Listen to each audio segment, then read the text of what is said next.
Okay, let's talk about some other chord types, including 6/9 chords, 6 chords, add chords, sus chords, augmented chords, and then also getting into our natural extensions a little bit today.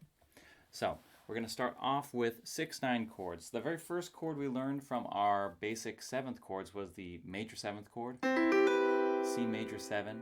And typically, as you might have guessed, when you're in the key of C major, this tends to be like we're in the home key. So let me take a common progression like a 2-5-1. Now, that major 7 chord, I think I just voiced a major 9th there instead, sorry. Same thing, same difference. But we'll call it major 7. Indicates that we're in the key of C major. Now, when you have a major or minor functioning tonic, we could do the same thing, 2-5-1 in C minor. That's a little bit corny right there. But you can replace that major 7th or that minor 7th. You can replace a tonic functioning major 7 or minor 7 pretty much at any given point with its equivalent 6 or 6/9 chord. So let me give you a quick example. Here's C major 7. And C major 6, instead of adding that 7th, you just simply add the 6 on top. Pretty simple, not too bad. But notice the different sort of flavor. And I always equate this one with Looney Tunes. Every time da da da da ends on a nice major 6 chord. Something like this. Has that really nice consonant kind of sound. And you can even, in the middle of a tune, if let's say it goes 2-5-1,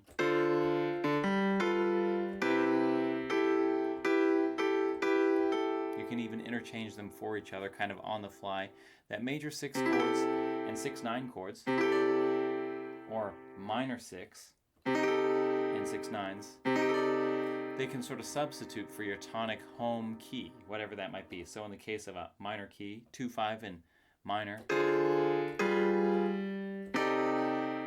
that could substitute, and actually I think has a much better sound than the 2-5 ending on a minor 7th.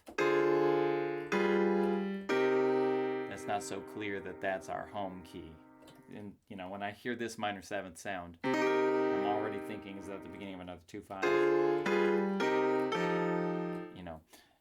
So anyways, 6 and 6/9 chords simply are notated with the number 6, and if you add the 9th, a 6/9 is appropriate to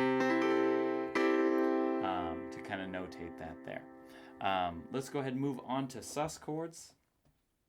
And traditionally speaking, a sus chord or a suspended chord just notated with a sus. So here's our C major triad. The note that's suspended is the 3rd, up a half step, going to the 4th, and then resolving down to the 3rd. So traditionally speaking, let's do this in the key of C again. Our 5 would be G sus. That would be our sus chord. Let's keep it a little bit more simple. That suspended 4th, G, 1, 2, 3, 4, that C note, would lower down to the 3rd, and then we'd finally be able to resolve. So this is the traditional motion of a sus chord, which looks and sounds something like this. Suspended 4th to the 3rd, making it a dominant, and resolve. Now in the world of jazz, sus chords, they function very much like dominant chords. And another way to look at it, think of this D minor 7 chord. It's like taking the 2 chord, but putting the 5 root, kind of like putting the 2 and the 5 all together, and it has this big, wide, kind of open sound. Again, traditionally, we're waiting for something to happen to that, to go down to make it a dominant chord, and finally resolve. In the 1950s and 60s in particular, jazz musicians liked this sus chord a lot and started using it in different ways. And Herbie Hancock's Maiden Voyage is probably the best example of this, where he takes that sus chord, never resolves it, just sits on it, and then moves it around.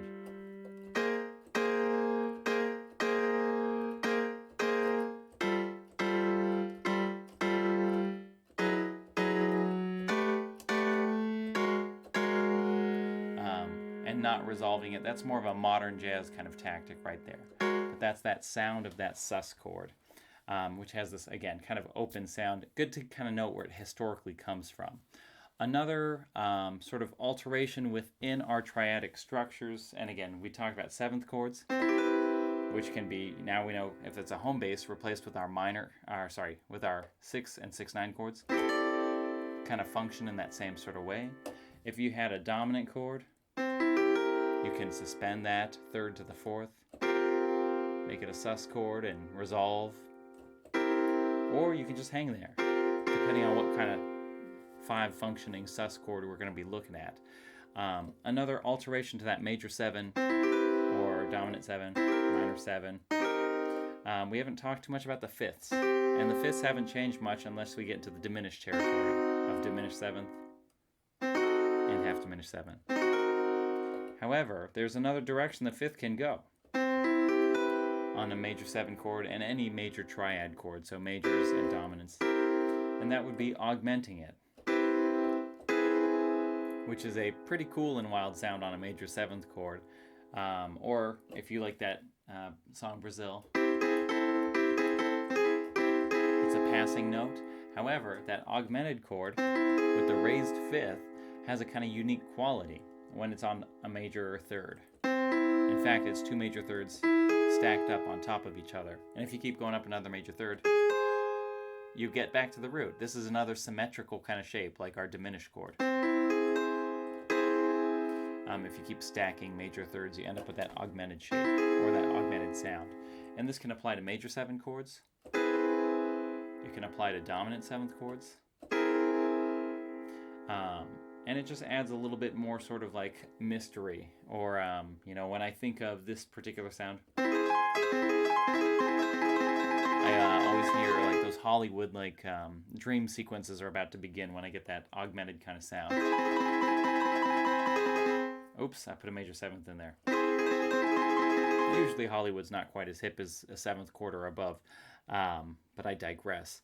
So we've got those augmented chords, which can be added to our major 7ths, and listen to the difference of how it changes the mood. Let me give an example. We have a 2-5-1, very simple progression. Okay, so I'm going to take that simple progression. Let's go ahead and substitute our home key, the 1, with the major 6 chord. So we get, that's got a nice consonant sound to it. Let's go ahead and do the same thing and replace our major 7 chord with a major 7 sharp 5 chord. Ooh, that's got a little bit more sting to it, right? Let's go ahead and take our sus chord in that progression, the 5, G7, and we're going to do sus, and traditionally sus to dominant and then resolve. So we get,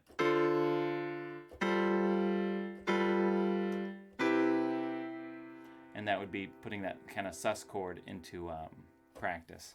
So as we go further on, looking at other, and that kind of covers all the basic within a 7th chord structure chord types.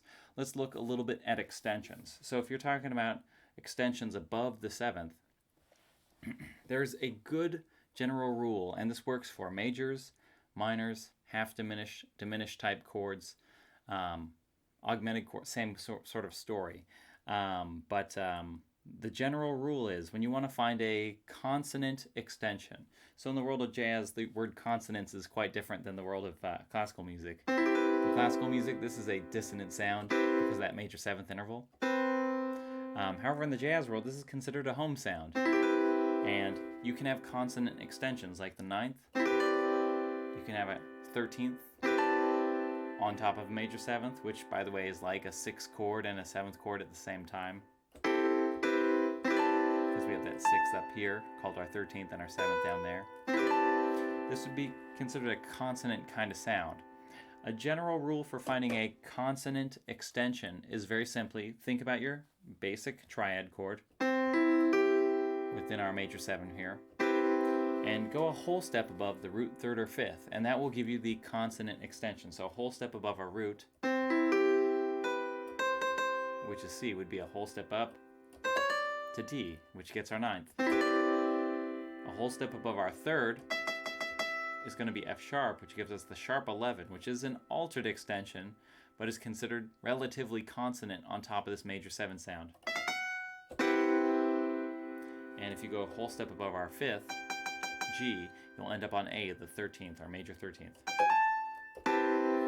So here we have a major 7 chord with a 13th on top. We might pair them all together. What's that sound like? And this is a really dense chord because we have 1, 2, 3, 4, 5, 6, 7 pitches, which means we're also looking at an entire scale within a chord because scales only have, 7 pitches. By the way, it's a G major scale on this C major chord. 1 sharp, G major, that whole thing. All right, so that's how you find your consonant extensions. Let's do the same thing for a minor 7 chord. So here we have a minor 7th, our root, go a whole step up to get the 9th. When you look at the 3rd, E flat, we can go up to the natural 11th to get our 11th. And up to a whole step from here, which gives us this C minor 11 sound. And this last one, a bit of caution using this. This is a little bit of a dense sound. I think it's actually a really great modern kind of sound for minor 7 chords, but adding that whole step above the 5th gets you the 13th or 6th. This is usually a little bit of a harder sell, but definitely a more modern kind of sound. And it's a little bit hard to swallow because it's a minor chord with a major 7th between the 7th and the 13th. And usually if you're a jazz pianist or guitar player, you'd kind of fill this in with at least one other extension in there, so to get that richer kind of sound. And by the way, I'm building this up completely in thirds. I probably wouldn't voice this particular chord this way. A better way might be to do something like this. That would be a much better way to voice the same chord. We have the same pitch information. Our root, our lowered 7th, our lowered 3rd, our 13th, and our 9th on top of there. And I see Cordy is having a little bit of a heart attack trying to deal with this. But that would be a much better voicing to get that C minor 13 kind of sound, which is a little bit more hip. And let's go ahead and I'll tell you what, let's move on to the same thing with our interesting diminished chord. And if you're playing sort of older fashioned music, this might be how you actually voice the diminished chord. But jazz musicians typically don't voice this chord this way. Even if they did, they would add one, and I'm going to use air quotes, for extension, because there is no such thing as an extension on a diminished harmony chord. If I keep going up a minor 3rd, remember this is the symmetrical chord, minor 3rd, minor 3rd, minor 3rd, minor 3rd, I'll end up on the root. So I can't really extend it because I end up on the exact same pitch information an octave up. So we're going to use that same whole step kind of rule to get better sounding voicings or better sounding, extensions out of our diminished chord. So if I go up, let's follow our rule. We had a C diminished triad. I'm going to just go a whole step above the C to find a consonant extension on this diminished chord. So that would put me to C. I'm going to go a whole step up to D. And we get this all together, which makes it sound more like a jazz player playing a diminished chord all of a sudden. Ooh, that's not too bad. Let's do the same thing with E flat, the 3rd. We're going to go up a whole step, and we're going to get this. Yeah, that's not too bad either. Let's go up again. Again, whole step above F sharp. And then a whole step above A, which gets us this. So check out the sound of this as you were going like up the different intervals, which is a pretty hip sound for a diminished chord versus the vanilla diminished 7th. So to find the consonant extension on any type of chord, major, minor, half diminished, diminished, same is true for dominant actually. But we're going to go into dominant chords on the next video because there are a lot of common altered extensions to that. All right, that covers it for our other chord types.